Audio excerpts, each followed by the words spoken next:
Welcome back, everybody. We are not on with Rick Chard anymore. I'm going to hide that and show you who we are on with. We're on with the birthday boy. We're on with Eric Engler from... Hey, how you doing, Eric? Say hi. Everybody can see you now. Buddy, nice to see you guys here. I'm not used to these kind of interviews, so bear with me. Beautiful. So, Eric, as everybody, or mostly everybody in the chat knows, is you do what do you do? You do something with I don't know, making thing or thing like that. Yeah, everybody in the chat room probably knows my line of custom paintball markers. Let me go. I'll pan the shop here. Saballer says he kicks ass. That's all you need to know. End of story. True. There's some on the back wall here. Let me go grab one of them off the wall. Now you have to be careful because Eric, talking to me earlier, said that he was a systems administrator. He knows about wireless and he's like, don't worry about it. I don't have a problem. And so of course he tilts his laptop just right and his entire feed drops out. Yeah, well, what can I say? Sometimes things just don't, they break around here. But yeah. We abuse our equipment. Oh, not like our guns. That is Here's beautiful. A Thompson M1 out of an A5. Now, how did you get started in this? Are you just a tinkerer by nature, or was it something you just sort of fell into? It's something I fell into. Basically, when my son, Colin, was 10, he wanted to go play paintball, handed me an autococker, and I said, what the hell is this? Can I swear? Fuck no, you can't. That's a joke, yeah. So we had a game, actually, that was coming up at West Point. That was put on by the cadets, and I bought myself a Pro Light and made a Thompson submachine gun. Oh, nice. So basically you can blame West Point and ArmyPaintball.com, and Doobie is on the forum here. He's in charge of that game, actually. It goes on there every year. It's his fault. Nice. And so you were just hooked.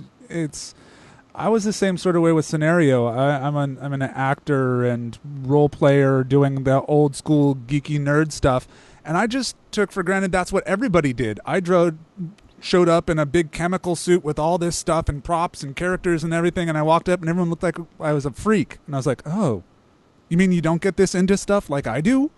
I could just imagine the same people. You showed up with this big ass mark and like, what in the world is that?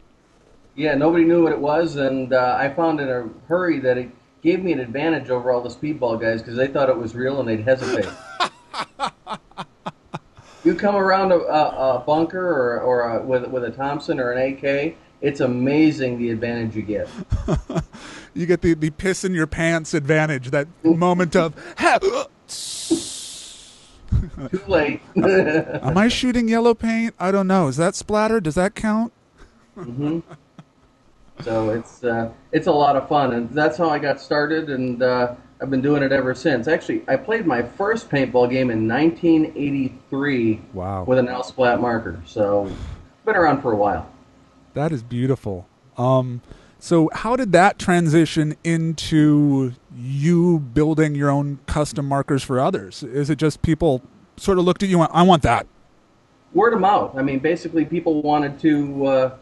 they said, well, where can I get one of those? Where did you get that? I'm a player, so, I'm going to go out there and use whatever I think is right. And they said, well, I want what you've got. And, okay, and then they said, well, can you make me this? And it's like, I think I can make one of those. We've made everything from, Thompson submachine guns, AK-47s, to Halo battle rifles.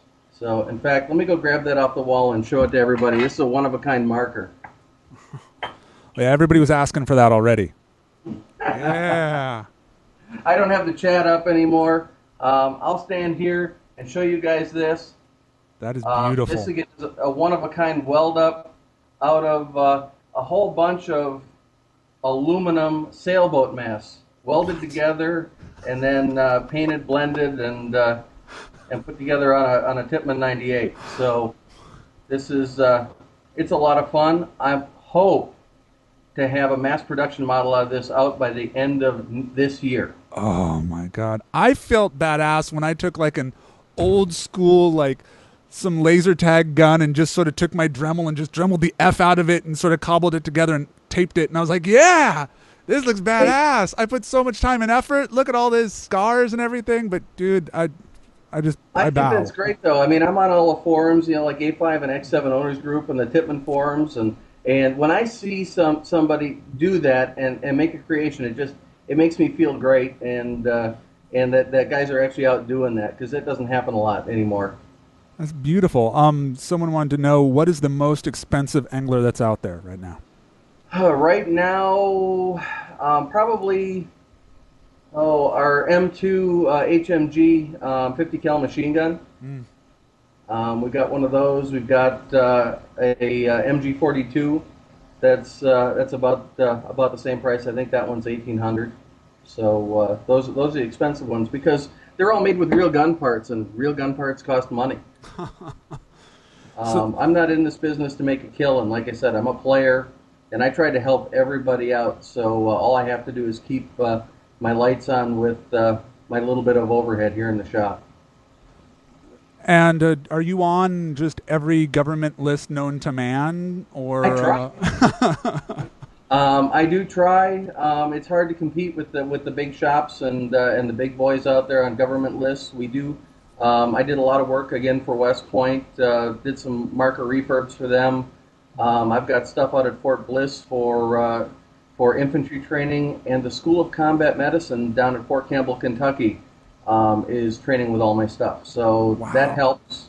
But yeah, I'm a player, so yeah, I'll go play with the Marine Corps and beat up on them once in a while in training, and I just have a blast doing that too.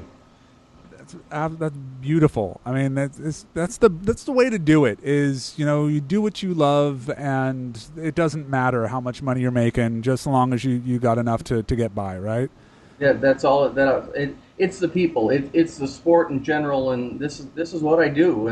And to go to the games and to play with people out there in the industry, no matter what their vocation is, or I get to meet the big players, like B and like Greg Hastings and Blue from EMR and all those guys, and I get to play with Barney, who's probably on the forum still, Mm-hmm. and that's a lot of fun, and that gives me I can't believe that I'm playing with caliber of players like this.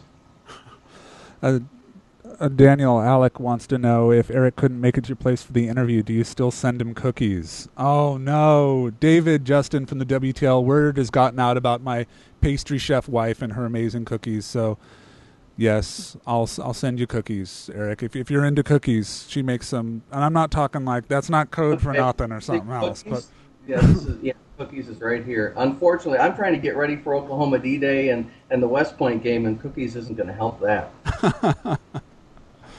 well, beautiful. Well, we were talking earlier. One of your newest things you were just sort of tossing around, and I'm going to out you on it right now. Is the Engler?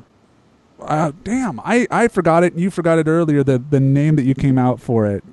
Engler Approved Products. Engler Approved Products, the EAP, if you will.